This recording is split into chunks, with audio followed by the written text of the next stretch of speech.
que Paulo escreveu aos Romanos. Depois nós vamos para a carta que Paulo escreveu a Timóteo, a primeira carta. Capítulo 1, versículo 1.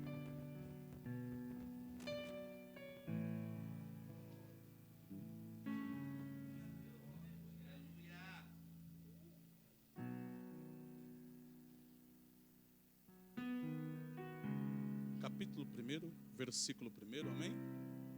Todos acharam? Paulo, servo de Jesus Cristo, chamado para apóstolo, separado para o evangelho de Deus. A primeira carta que Paulo escreveu a Timóteo, capítulo 1, nós vamos ler alguns versículos entre os capítulos aqui. Peço paciência para os irmãos, que são alguns versículos que nós vamos ler, e o Senhor nos esclarecerá, nos dará entendimento da palavra.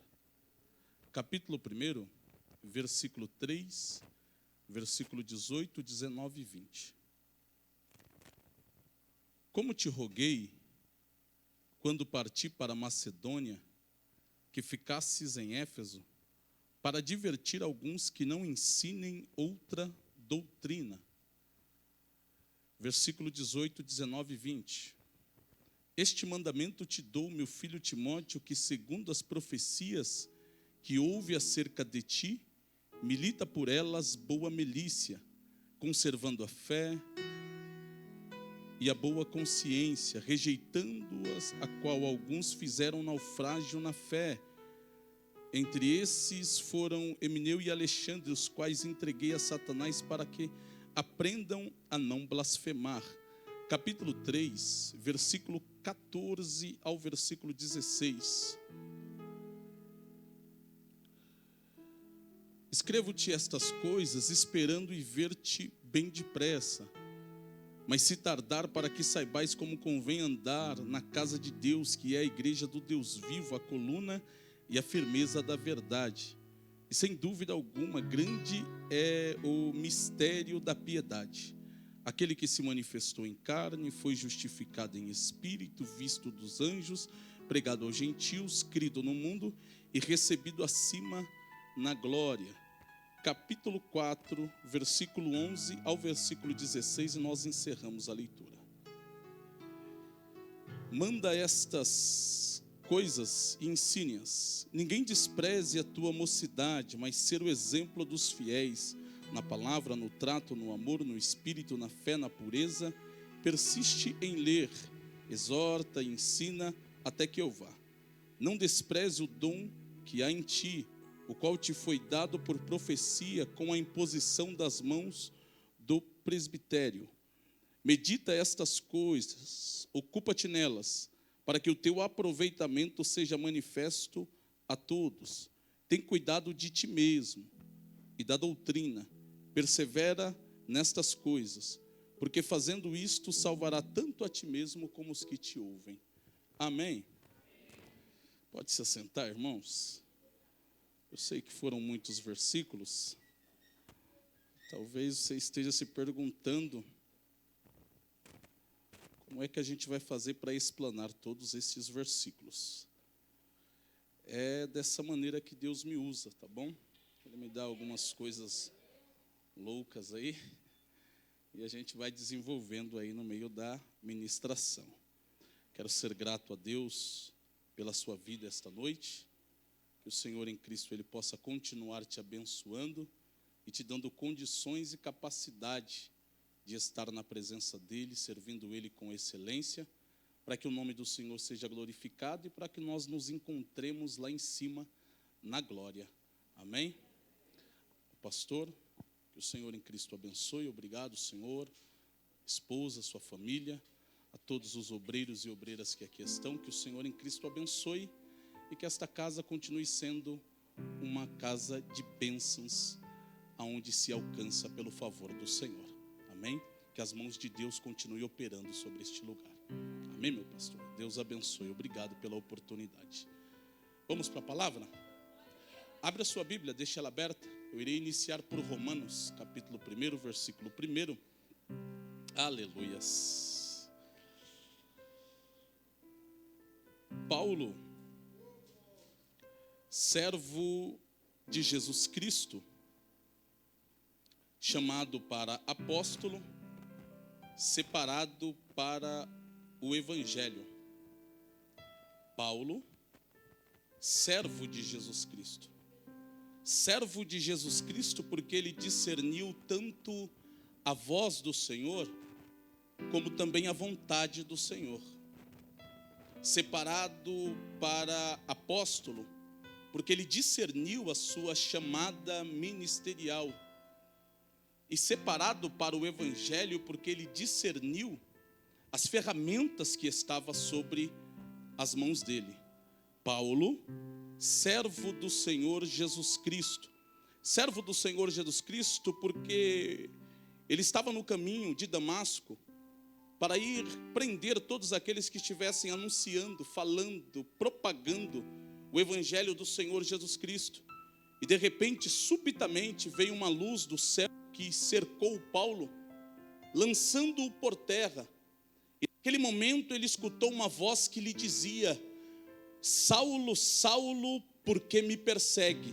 E veja que ele responde para aquela voz que ele está escutando, e é o primeiro contato que ele está tendo com o Senhor Jesus Cristo. E no seu primeiro contato com o Senhor Jesus Cristo, ele vai dizer: quem é Senhor? Então naquele momento ele está discernindo a voz do Senhor Jesus Cristo, porque ele poderia dizer para os amigos que estavam com ele: foi vocês que falaram? Ele poderia dizer para a sua própria consciência, porque a nossa consciência tenta projetar em alguns momentos a voz de Deus. E ele poderia dizer até que foi o inimigo que falou com ele. Mas naquele momento Paulo discerne que quem está falando com ele é o Senhor Jesus Cristo. Ele entendeu que quem está falando com ele é Senhor, então ele se colocou na condição de servo, discernindo a voz do Senhor. E ele também passa a discernir a vontade do Senhor. O texto bíblico vai nos dizer que ele responde: Senhor, o que eu preciso fazer? Olha, servo, o que eu preciso fazer, Senhor? E o Senhor diz: entra na cidade que eu lhe direi o que você deve fazer. O texto bíblico vai nos dizer que Paulo obedece e entra dentro da cidade. Entrando dentro da cidade, Paulo começa a jejuar. É servo, está 3 dias e 3 noites sem comer. O texto bíblico vai nos dizer que quando Ananias coloca as mãos sobre ele, ele é cheio do Espírito Santo no mesmo dia. Aleluias, na mesma semana Paulo é batizado, na mesma semana Paulo está pregando a palavra de Deus. O povo não acredita. O texto bíblico vai nos dizer que ele se esforça ainda mais para provar que Jesus Cristo é o Senhor. Então naquele dia ele discerne tanto a voz do Senhor como a vontade de Deus. Por quê? Porque quem não discerne a voz de Deus fica dependente do homem. Quem não discerne a vontade de Deus fica perseguindo os irmãos dentro da igreja. Enquanto Paulo não discerne a voz de Deus, Paulo está destruindo as igrejas. Atos dos Apóstolos, capítulo 22, versículo 3, Paulo vai dizer que foi criado aos pés de Gamaliel. Eu não sei se você entende isso, mas ser criado aos pés de um rabino é estar ajoelhado aos pés do rabino. É estar mais ou menos assim, ó. O rabino fala, Paulo obedece. A teologia é de Gamaliel, as leis é de Gamaliel, a interpretação é de Gamaliel. Paulo está aos pés de Gamaliel. Se levanta, meu pastor. Você pode se colocar de pé aqui, varão? Então Paulo está aqui, aos pés de Gamaliel. Gamaliel está aqui e Paulo está aqui. Ó, recebendo, comendo de Gamaliel. Se levanta, pega cartas para ir até Damasco. Só que no meio do caminho ele cai nos pés. Ele sai dos pés do homem e vem para os pés de Jesus. Deus vai permitir que algumas quedas aconteçam na nossa vida. Não é para nos desviar, nem para nos tirar da presença de Deus. É para nos tirar da dependência do homem e nos colocar na dependência de Deus. Enquanto Paulo está na dependência do homem, Paulo tem cartas para destruir a igreja. Quando ele cai nos pés de Jesus, carta de Paulo aos Romanos, cartas de Paulo aos Coríntios, cartas de Paulo aos Gálatas. As cartas agora são para edificação da igreja.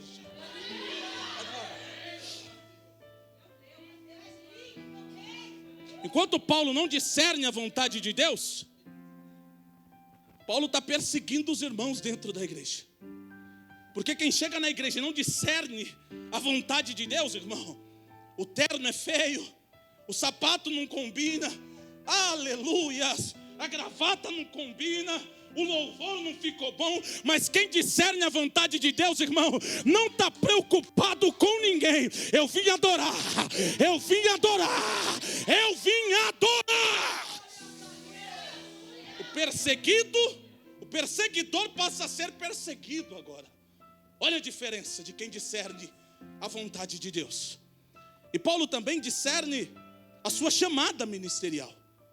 Porque quem não discerne a sua chamada ministerial, destrói a igreja. Aleluias.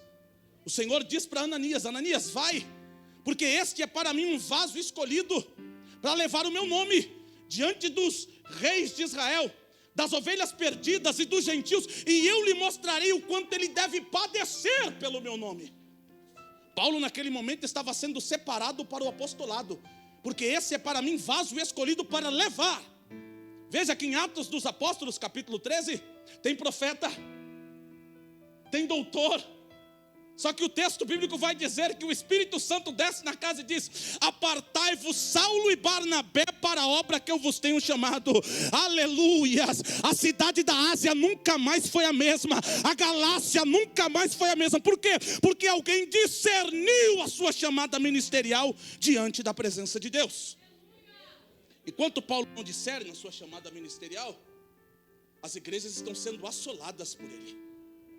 Depois que Paulo discerniu a sua chamada ministerial, as igrejas estão sendo edificadas. Entenda isso. Deus não te chamou para fazer o que está dando certo. Deus te chamou para fazer o que é certo. E o que é certo é você discernir a tua chamada ministerial. Porque você é um presente para esta igreja. Você não nasce, aleluia, e estuda, recebe unção até o ponto de chegar como pastor. Não, Deus olhou para esta igreja e disse: eu vou entregar um presente para esta igreja. Aí ele entregou alguém. Eu vou entregar um presente para esta igreja. Aí ele entregou esse obreiro. Eu vou entregar um presente para esta igreja. Aí ele entregou esta obreira. Foi assim que Deus fez. É assim que Deus faz. E quando a gente não discerne a nossa chamada ministerial, é mais ou menos um motorista de ônibus. Ele foi chamado para quê? O motorista para dirigir. Mas se ele não discerne a sua chamada, e se ele não dirige o ônibus, ele pode varrer o ônibus, trocar o pneu do ônibus? Mas por que ele não pode? Ele vai deixar. Ele não foi chamado para isso. Deus não te chamou para fazer o que todo mundo está fazendo. Ele te chamou para fazer dentro de uma chamada específica. Discerne. Aleluias. E Paulo vai discernir as ferramentas que estão sobre a mão dele. Ai, ai, ai. Paulo vai usar somente uma ferramenta chamada fé. Aleluias. E com a fé ele abala todas as estruturas das cidades aonde ele chega. O texto bíblico vai nos dizer que em Atos dos Apóstolos, capítulo 13 e 14, eles iniciam a sua primeira chamada missionária. Ele sai sem alforje, sem bolsa. Ele só tem a fé, a coragem para anunciar o nome do Senhor Jesus Cristo. Finalzinho do capítulo 15, começo do capítulo 16, Paulo sai na sua segunda viagem missionária. No capítulo 16 ele encontra um jovem chamado Timóteo. O nome Timóteo é um jovem que adora. Aquele que adora. Paulo escolheu alguém que adora para andar do lado dele. Capítulo 17, Timóteo está com ele em Atenas, vendo a idolatria, só que continua adorando. Capítulo 18, Paulo está em Corinto, está também em Éfeso, Timóteo está com ele. Capítulo 20, capítulo 19, Paulo inicia sua terceira viagem missionária, mais centralizada na Ásia. Ele passa 3 anos ali pregando na Ásia, Timóteo está com ele. No capítulo 20, Paulo chama os anciões da igreja, Timóteo está com ele. E Paulo vai dar um aviso, quando ele vai sair daquela igreja. E o aviso é esse, capítulo 20, versículo 28, 29 e 30. Olhai por vós e pelo rebanho, a qual o Espírito vos constituiu bispos, para apacentardes a igreja do Deus vivo, a qual ele resgatou com o seu próprio sangue. Porque eu sei isso, que depois da minha partida se introduzirão no meio de vós lobos devoradores, que não pouparão o rebanho. E até no meio de vós se levantarão homens falando coisas perversas, para atrair os discípulos após si. Paulo está falando que depois da saída dele, a igreja sofreria ataques, tanto ataques internos, de dentro para fora, como externos, de fora para dentro. Homens se levantariam falando coisas perversas dentro da igreja, e lobos devoradores infiltrariam-se nesta igreja. Aí eu pergunto para você, porque Jesus, ele disse em Mateus capítulo 10, versículo 16: eis que eu vos envio como ovelhas no meio de lobos. Posso fazer uma pergunta para você? Que chance tem uma ovelha no meio dos lobos? Enquanto você vai pensando, eu continuo a mensagem. Você é profeta, não é? Não é noite profética? Aleluias! A gente já vai dar glória. Sei que talvez você não esteja entendendo ainda um mover, mas a gente já vai dar glória misturado com aleluia. Segura. Aleluias. Capítulo 21, Paulo volta a Jerusalém, é preso. Do capítulo 21 até o capítulo 28 de Atos dos Apóstolos, Paulo está sendo conduzido a Roma para comparecer diante do imperador. O capítulo 28 se encerra com Paulo preso de maneira domiciliar. 7 anos passa-se em que Paulo profetizou, em que Paulo foi usado para trazer aquela profecia, aquela revelação para a igreja de Éfeso. Entramos em Timóteo agora. Paulo está escrevendo para Timóteo. Timóteo está como pastor da igreja, está em Éfeso, e Paulo está escrevendo para ele os capítulos, os versículos que nós lemos. Capítulo 1, versículo 3. Paulo está escrevendo para ele, dizendo assim: Timóteo, como te roguei, quando parti para a Macedônia, que ficasses em Éfeso, para advertir alguns que não ensinem outras doutrinas. A expressão outras doutrinas vem do grego héteros e significa estranho, falsificado e diferente. Paulo está falando para Timóteo através desse versículo: Timóteo, você lembra 7 anos atrás? Deus me usou para exortar a igreja, dizendo que lobos devoradores entrariam dentro da igreja, Timóteo, que até homens se levantariam no meio do povo para falar coisas perversas. Então, Timóteo, esse tempo chegou, e foi por esse motivo que eu te coloquei aí. Aí eu pergunto novamente para você: que chance tem uma ovelha no meio dos lobos? E aí? Posso te responder? Todas. Deus não te enviaria para uma missão para perder. Só que Ele está tentando convencer você que não vale a pena lutar. Ele tem um argumento, ele está tentando convencer você de que você não é de guerra, que você não é de peleja, de batalha. Mas eu vim aqui para te dizer: você é profeta, vai para o campo de batalha.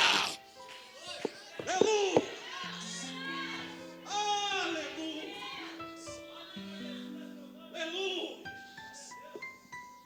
aleluia. E por que ele está tentando? Porque você viu quanto de conteúdo tem para a igreja de Éfeso? Você acha que ele não lutaria contra você? Paulo passa 3 anos em Éfeso. Tem a carta que Paulo escreve aos Efésios. Primeiro e segunda Timóteo aos Efésios. João escreve, está na Ásia, cuidando das igrejas. Apocalipse tem uma carta falando a respeito da igreja de Éfeso. Olha o tanto de conteúdo. Ele está tentando convencer você de que você não é de peleja, de que você não é de guerra.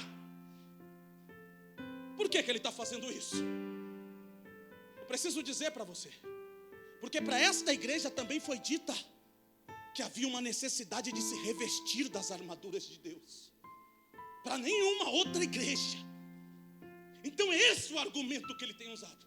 Ele está tentando convencer você de que você não é de guerra, que você não é de peleja. E por que ele está fazendo isso? Porque todas as vezes que ele chega até você, ele pega você desprevenido, com a guarda baixa, não tem espada, não tem capacete. Aí fica fácil convencer você de que você não é de batalha. Mas o Senhor me chamou aqui nessa noite profética para te dizer: tem escudo descendo aí, tem espada, tem sandália, tem couraça, tem cinturão. Pega e desce para o campo de batalha. Aleluia! Aleluias. Eu sei que você achou que eu ia profetizar, você ia levantar as mãos. Não era assim? Ai. Só que você é profeta moda antiga. Profeta que desce para o campo de batalha com espada e peleja. Ai. Você é de monte. Você é de consagração, é de culto, você é de guerra. Aleluias. Aleluias. E é preciso entender aqui contra quem Timóteo está lutando. Porque também a esta igreja foi dito que a nossa luta não é contra a carne, nem contra o sangue. Não é isso? Timóteo está lutando aqui. Está sendo chamado para lutar. E Paulo está dando 3 conselhos para Timóteo vencer essa batalha. Mas entenda primeiramente contra quem Timóteo está lutando. Em Mateus capítulo 24, versículo 24, o Senhor Jesus Cristo vai dizer que aparecerão falsos cristos e falsos profetas, que farão tão grandes sinais e prodígios que, se possível for, enganariam até os escolhidos. A segunda carta que Paulo escreve aos Coríntios, capítulo 11, versículo 13, 14 e 15, porque esses falsos apóstolos são obreiros fraudulentos, que se transfiguram em apóstolos de Cristo, mas não é muito, porque até Satanás se transfigura em anjo de luz, e os seus ministros em ministros de justiça, e os fins deles serão em conformidade com as suas próprias obras. Gálatas capítulo 1, versículos 6, 7 e 8, o texto bíblico diz assim: admiro-me de que tão depressa passasse daquele que vos chamou a graça de Cristo para outro evangelho, o qual não é outro, mas há alguns que querem deturbar e perverter o evangelho de Cristo. Mas ainda que nós mesmos, ou um anjo descendo do céu, vos anuncie um outro evangelho que vai além do que temos pregado, seja anátema. O texto bíblico vai dizer em 1 Timóteo capítulo 4, do versículo 1 ao versículo 5, o texto bíblico diz assim: o Espírito Santo expressamente diz que nos últimos dias apostatarão alguns da fé, dando ouvidos a espíritos enganadores e a doutrinas de demônio, pela hipocrisia de homens que falam mentira, tendo cauterizado a sua própria consciência. Eles proibirão o casamento e ordenarão a abstenção dos manjares que foram criados para os fiéis e para aqueles que conhecem a verdade, a fim de usar deles com ação de graça, porque toda a criação de Deus é boa, não tendo nada do que rejeitar, sendo recebido com ação de graça, porque pela palavra de Deus e pela oração são santificadas todas as coisas. A segunda carta que Paulo escreve a Timóteo, capítulo 4, versículo 1 ao versículo 5: conjuro-vos, pois, diante de Deus e do Senhor Jesus Cristo, que há de julgar os mortos e os vivos na sua vinda e no seu reino, que pregues a palavra de Deus, isso em tempo e fora de tempo, redargue, instrui e exorta com toda a longanimidade e doutrina. Ninguém te despreze, porque porque virão dias em que não suportarão as sã doutrinas, mas tendo comichão nos ouvidos, amontoarão para si doutores segundo as suas próprias concupiscências, e desviarão os ouvidos da verdade. Tu, porém, sê sóbrio, sofre, pois, comigo, faz a obra de um evangelista, cumpre o teu ministério. A segunda carta que Pedro escreve, capítulo 2, do versículo 1 ao versículo 4, o texto bíblico diz assim: assim como no meio do povo houve falsos profetas, no meio de vós haverá falsos doutores que introduzirão encobertamente heresias destruidoras de perdição, e negarão o Senhor que os resgatou, trazendo sobre si repentina destruição, e muitos seguirão as suas dissoluções, pelos quais será blasfemado o caminho do Senhor. Aleluia. Se por avareza farão comércio de vós com palavras fingidas. A segunda carta que João escreve, versículo 9, 10 e 11: todo aquele que prevarica e não persevera no evangelho de Cristo não tem a Deus, mas aquele que persevera na doutrina de Cristo tem tanto pai como filho. Se alguém vem ter convosco e não traz essa doutrina, não saudai, nem o recebais em casa, porque aquele que o sauda tem parte nas suas más obras. A carta que Judas escreveu, versículo 11: ai deles, porque caíram na contradição de Caim, foram levados pelo prêmio de Balaão e entraram pelo caminho de Corá. Apocalipse capítulo 11, capítulo 13, versículo 11: e vi uma besta emergindo da terra. Ela tinha aparência de cordeiro, chifres como de cordeiro, mas falava como dragão. Quem são eles? São aqueles que falam como dragão. São aqueles que têm aparência de cordeiro, mas falam como dragão. Quem são eles? São aqueles que, como Caim, matam os adoradores de Deus dentro da igreja. Quem são eles? São aqueles que, como Balaão, só querem o prêmio da igreja, o prestígio, o mérito, o reconhecimento. Quem são eles? São aqueles que, como Balaão, são aqueles que, como Corá, Datã e Abirão, se rebeliam dentro da igreja. Quem são eles? João vai dizer quem são eles. São aqueles que prevaricam e não perseveram. Quem são eles? Pedro vai dizer quem são eles. São aqueles que introduzem heresias dentro da igreja. Quem são eles? Paulo vai dizer, escrevendo para Timóteo, quem são eles? São aqueles que não suportam a doutrina. Quem são eles? São aqueles que estão sendo usados por um espírito do engano para produzir uma doutrina de demônio dentro da igreja. Quem são eles? Gálatas vai dizer quem são eles. São aqueles que pregam um outro evangelho. Quem são eles? São aqueles que se transfiguram em anjos de luz. Quem são eles? São os lobos devoradores que destroem a igreja. Quem são eles? São aqueles que no último dia serão lançados no lago de fogo junto com a besta, com o anticristo e o falso profeta. Aleluia. Entendeu contra quem você está lutando? Você consegue levantar a tua espada aí? Você consegue? Levanta ela pro alto. É isso aqui que ele deixou para você lutar. Você só tem isso aqui. Ela vai cortar você. Aleluia. Aleluia. Aleluia. Aleluia.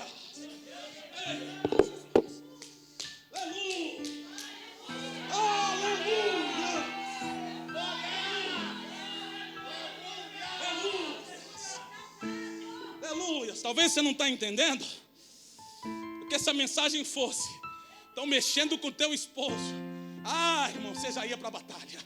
Se dissesse hoje aqui: estão mexendo com os teus filhos, você já descia. Talvez você estava já falando em mistério. Estão tocando na santidade da noiva, e ele conta com você para esta batalha. Ou você desce para o campo de batalha, ou ele vai passar por cima de você. Aleluia. Aleluia. Aleluia. Aleluia. Aleluia. Eita Jesus. Aleluia. Rapaz, meu Deus. Aleluia. Jesus, eu sei que o Senhor está nessa mensagem. Se tiver mais um ou dois, Senhor, que esteja disposto a se revestir e descer para o campo de batalha, recebe autoridade agora, da glória. Aleluia. Aleluia. Você é de peleja. Você é de batalha. Você é de guerra. Aleluia. Aleluia. Você é de guerra. Aleluia. Me perdoe te frustrar. Aleluia. Chamei você, Jeremias. Eita, Josué, ninguém se deterá na tua frente. Eu sou contigo. Aleluia. Aleluia. Aleluia. Da glória. Da glória. Da glória.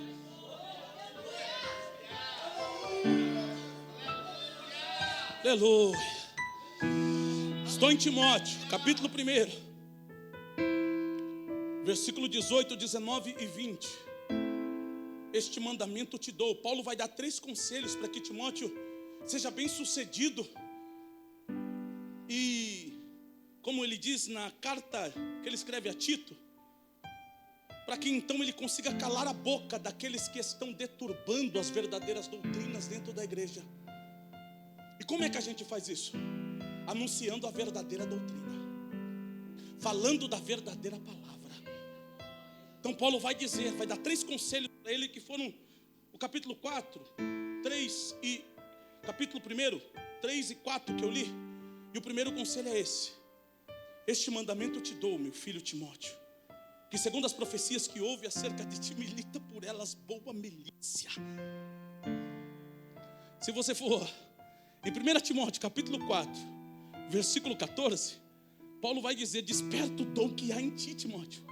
Se você for na segunda carta, capítulo 1, versículos 6 e 7, Paulo vai dizer: por esse motivo eu te digo, desperta o dom que há em ti, Timóteo. Sabe o que Paulo está dizendo? Acredita na tua chamada ministerial, Timóteo. Eu preciso dizer isso para você. Satanás não tem medo de quem não acredita na chamada. Ele bagunça. Ai. Eu preciso dizer mais uma coisa para você. Tem uma unção de Deus sobre a tua vida. Deus não brinca de ungir pessoas. Deus não fala aleatoriamente, não fala pelos cotovelos. Deus não entrega algo e depois toma. Ele até cobra você pelo que Ele te deu, mas tomar não. Tem uma unção sobre a tua vida. Lembra de Eva, lembra de Adão no jardim do Éden. Ele precisou somente de uma interrogação para derrubar eles. Então não foi assim que Deus falou. Não, Eva, foi totalmente diferente. Então foi diferente.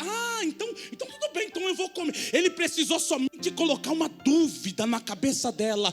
E o que tem de crente duvidoso da chamada. E eu vim aqui esta noite para te dizer: acredita na tua chamada. Acredita. Não tem como lutar descredibilizando aquilo que Deus derramou na tua vida. A chamada é de Deus. É isso que Paulo está falando aqui. Acredita na tua chamada. Eita, meu irmão. Eu estou pregando para pessoas aqui que era atribulado, endemoniado. E Deus foi lá e falou assim: vai ser pastor na minha casa. Você não pode acreditar agora. Está fazendo igual o Pedrão, né? Em João capítulo 13. O que eu estou fazendo hoje tu não entende, mas tu entenderás depois. E olha você aí. Olha você aqui. Olha você aqui na igreja. Olha você aqui. Irmão, mas eu não fui levantado. Calma, não é no seu tempo. Na verdade é uma questão de tempo, não é no seu tempo. Mas você não está aqui? Você nem gostava de crente, irmão. Você era atribulado, endemoniado. Meu irmão, um dia eu venho para contar meu testemunho, mas por 9 meses eu impedi uma igreja de ser construída. 9 meses. Enquanto eu estava lá, só foi construída depois que eu fui preso. Mas Deus tratou, irmão. Deus quebrou. Ei, quando eu saí, irmão, bochechinha vermelha, me perdoe, ancião. Me perdoe, meu amigo. Eu orei pela tua vida. ele dizendo para mim, eu orei, eu disse, Senhor, não mata ele não, porque ele não está mexendo em coisa que é do homem, Senhor, ele está mexendo na tua casa, não mata ele não, permita ele sentir a tua presença e te servir. Hoje a igreja está lá, sabe, ali no piscinão, atrás da multa, a congregação cristã enorme que tem ali. Aleluia, está lá hoje. Eu passo na frente da igreja, o irmãozinho hoje ele não vai mais porque ele está doente das pernas. Mas eu passo ali na Coab, onde ele mora, ele olha para mim, o olho enche de lágrima. Eita, Deus não te matou, não matou. Cumpriu-se na minha vida, Salmo 118, versículo 17, 18 e 19. Não morrereis, mas viverei e contarei as obras do Senhor. O Senhor castigou-me muito, mas não me entregou à morte. Abre as portas da justiça, entrarei por elas e louvarei ao Senhor. Acredita? Acredita na tua chamada? Entenda isso, olha que coisa interessante. Pode toda esta igreja não acreditar em você. Se você acreditar em você, irmão, olha, diferente agora. Pode toda a igreja acreditar em você, orar, subir monte, jejuar. Se você não acreditar em você, meu irmão, nada acontece. Será que não está na hora de você se levantar? Será que não está na hora de você dizer, eis-me aqui, Senhor? Você lembra que Paulo discerniu a sua chamada ministerial? Você lembra que Paulo discerniu? Você sabe que você vai ser missionária, evangelista, pastor, presbítero, diácono, não sei o que Deus chamou você para ser. Mas se capacita, se prepara, para que quando chegar o momento do pastor colocar a mão na tua cabeça e dizer, vou te levantar como pastor, mas tem que ter teologia. Não, já tenho, pastor. Tem que ter psicologia, pastor. Não, já tenho, pastor. Bom, tem que saber aconselhar. Não, pastor, eu já estou aconselhando. Tem 2 famílias aí que o casamento já foi restaurado. Pode botar a mão, pastor. Bota a mão e derrama. Estou pronto. Eita, pastor. Irmão, eu vou ter que te ungir como missionária, mas você sabe que Deus tem uma obra grande. Não, eu já tenho um passaporte, pastor. Já tenho, já tirei. Transcultural. Pastor, mas irmã, tem que saber falar. Não, eu já sei. Eu já estou até ligando lá. Já tem casa para me ficar. Bota a mão, pastor, unge, derrama. Está entendendo, meu irmão? Eu lembro de um dia, a gente já vai avançar. Fui chamado para pregar num lar, culto de ação de graça. Um jovem foi levantado a evangelista. Terminou o culto, aquele negócio top, Coca-Cola geladinha. Meu Deus. E estamos lá comendo bolo de cenoura, de milho. Meu Deus do céu, coisa forte. E estamos lá comendo e o evangelista sentou do meu lado. Falou, você viu, varão? Eu fui levantado a evangelista. Eu falei, eu vi, varão, que benção, né? Ô, varão, o que é um evangelista? O que é ser um evangelista? Não, irmão. Não, irmão. Permita-me abrir somente um parênteses aqui. Você não foi chamado para cuidar de boi, de vaca, de porco, porque então dava para fazer de qualquer jeito. Você foi chamado para lidar com almas, para apacentar vidas. E eu não estou pregando para qualquer povo aqui esta noite. Eu não estou pregando para qualquer tipo de... Eu estou pregando para o povo mais seleto da terra. Eu estou pregando para alguém que vai ver o céu se abrindo. Eu não estou pregando para qualquer tipo de pessoa, irmão. Então, invista na tua chamada. Acredita. O maior sinal que você acredita na tua chamada é se você já está exercendo ela antes de ser levantado. É se você está investindo alguma coisa nela antes que a unção desça sobre a sua cabeça. Você não lembra de Davi? Você não lembra de Davi, irmão? O gigante é pequeno. Grande é o urso que eu matei quando ninguém viu. Grande é o leão. O gigante é só um incircunciso. É só alguém que não tem aliança com o reino de Deus. Invista na tua chamada, meu irmão. Você está esperando que alguém acredite, credibilize por você. Você está esperando que alguém pegue nas tuas mãos e te leve lá, meu irmão. Acredita. Você não é profeta? Acredita, profeta. Deus não te chamou com uma unção diferenciada? Acredita! Alguém não disse que você iria pregar? Vai ler livros, vai subir um monte, vai consagrar a tua vida, pede revelação para Deus. Mas quando subir aqui, prega a melhor mensagem. Deixa tudo aqui, sem reserva. Aleluias. Vamos avançar. Então o primeiro conselho é: acredita na tua chamada ministerial. O segundo conselho: primeiro, cuida da tua chamada. O segundo, cuida da igreja. Porque não tem chamada ministerial se não houver igreja. Eu estava vindo conversando com o Patrick que é fácil a gente ser pastor atrás da internet. Porque tem algumas pessoas, infelizmente, que se frustram com algumas coisas que acontecem, sai e fica pregando atrás de uma tela de celular, que não tem que dar dízimo, que pastor não é pastor, que ninguém ungiu, que isso, que aquilo. É fácil, irmão. Estava assistindo o jogo ontem, dei esse exemplo para ele, é fácil. Assistindo o jogo do São Paulo e Atlético Mineiro. Eu estava doido já, porque errou o gol, perdeu, foi lá e foi cá. Mas é fácil a gente estar sentado na nossa cadeira e dizendo: meu, como é que o Lucas perdeu esse gol? Eu quero ver você lá. Eu quero ver você lá com a bola no pé, irmão. Não é? É, irmão. Falar dos defeitos da igreja fora da igreja é uma coisa. Eu quero ver conviver em koinonia. Eu quero ver perdoar. Eu quero ver estender as mãos e: eu te perdoo, irmão. Vamos tomar santa ceia. Aí eu quero ver. Aí eu quero ver. É, irmão. Ir para trás do computador para falar mal é fácil. Eu quero ver vir aqui e botar uma cara tapa, segurar nas mãos e dizer: tu é crente e eu também. Vamos deixar quieto esse negócio, porque preservamos a koinonia da igreja. Está entendendo, irmão? Então cuida da igreja. Sabe por quê? Porque tem irmão falando em línguas dentro da igreja, sorrindo numa mensagem como essa, e de repente chega em casa e se mata. E a gente nem percebeu que ele estava com depressão. Cuida da igreja. Ele diz: cuida da igreja. Igreja povo e igreja templo. Se você olhar por debaixo dessas cadeiras aí, tem chiclete grudado aí. Quem colou esse chiclete? O ímpio, o endemoniado? Foi você. Cuida da igreja. Cuida da igreja. Igreja.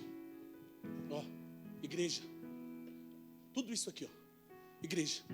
Cada coisa no seu lugar, e então a igreja acontece. Assim como um corpo, ó. Cada membro, ó. Ó. E quando alguém sai, o corpo fica assim. Parece até que tá perfeito, não tá? Mas alguém sai e a gente nem percebe.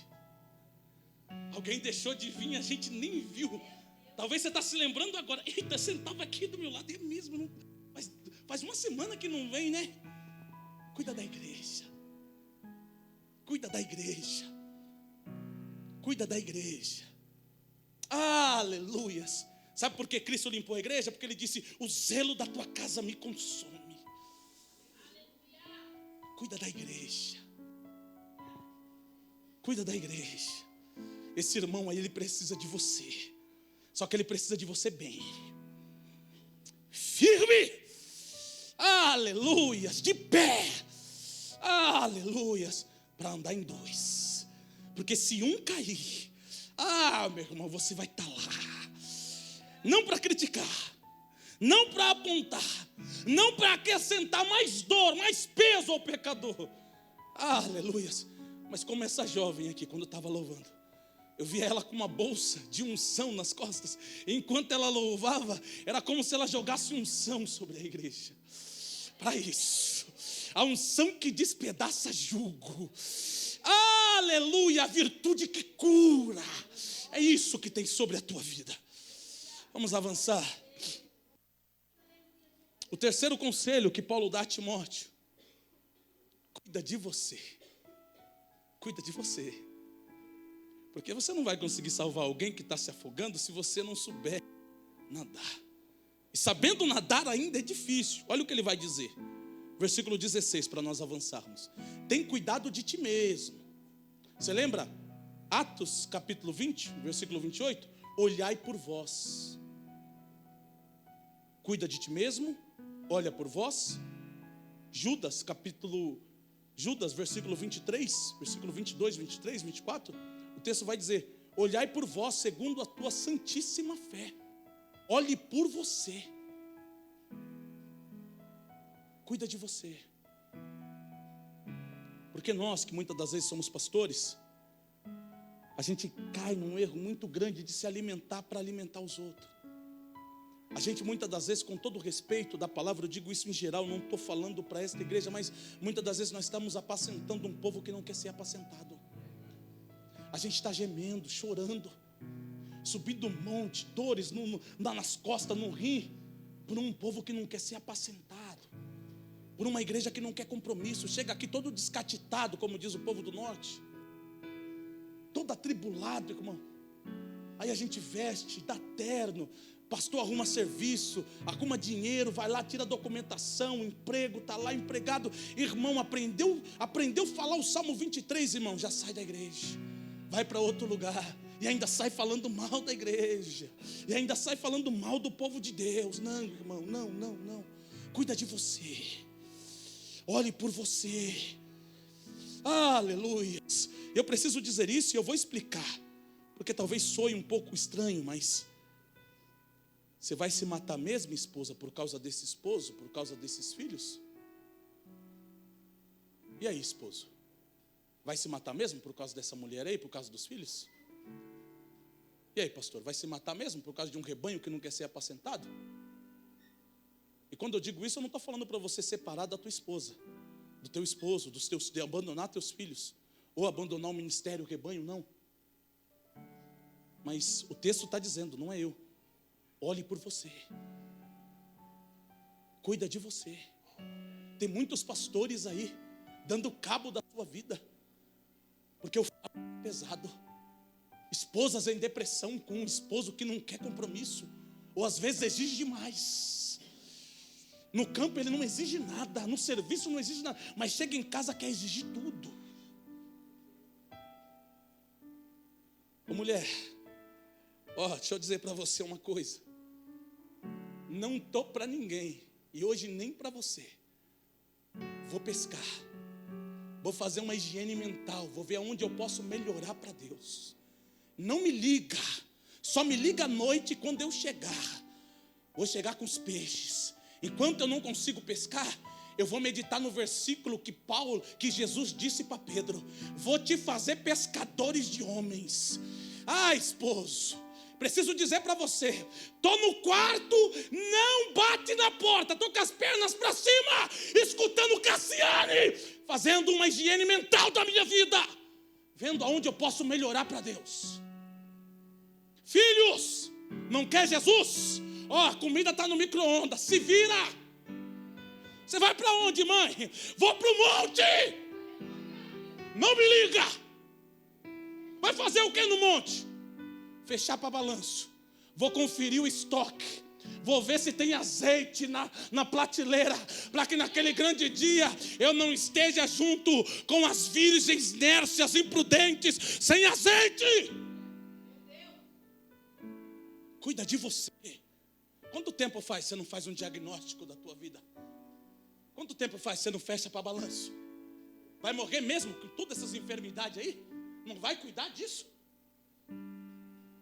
Cuida de você. É isso que o texto está falando. Você precisa estar bem, porque quando você está bem, você produz. Cuida de você. Cuida de você. E sabe por que você precisa cuidar de você?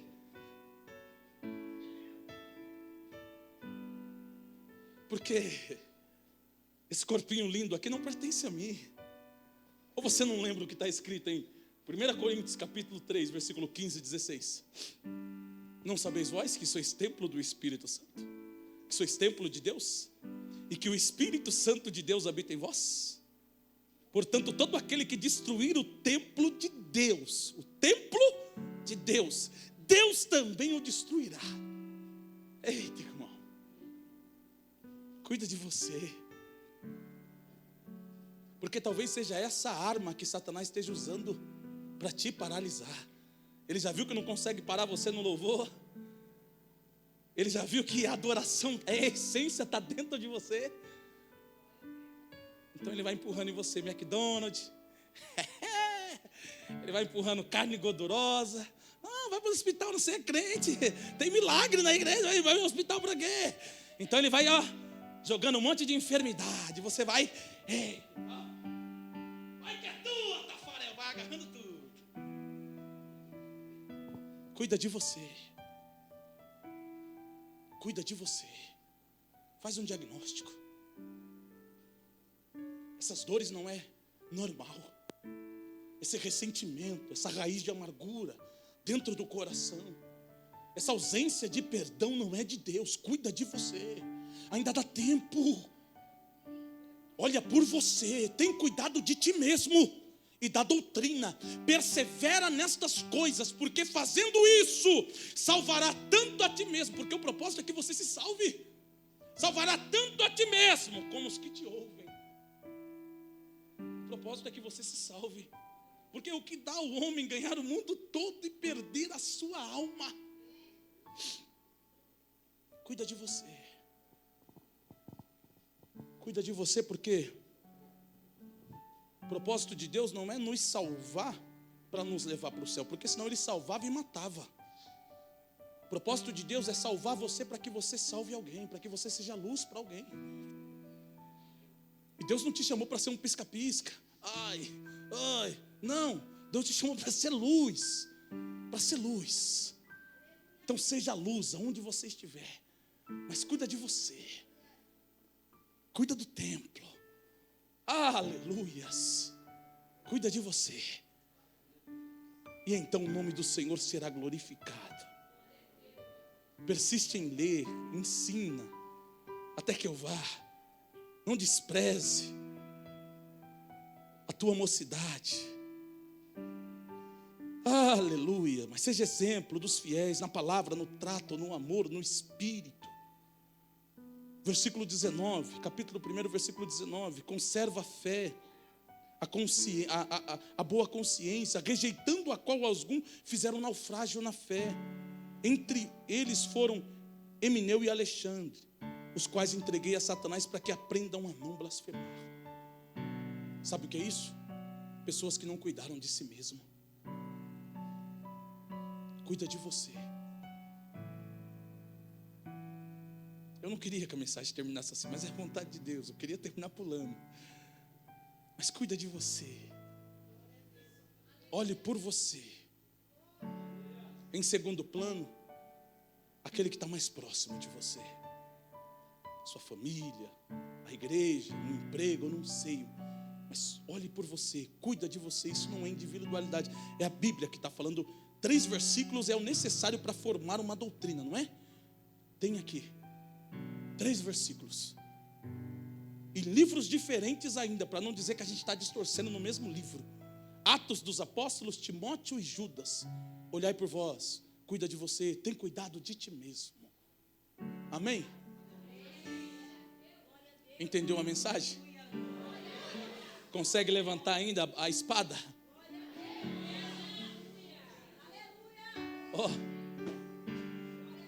Está afiada? Então desce para o campo de batalha.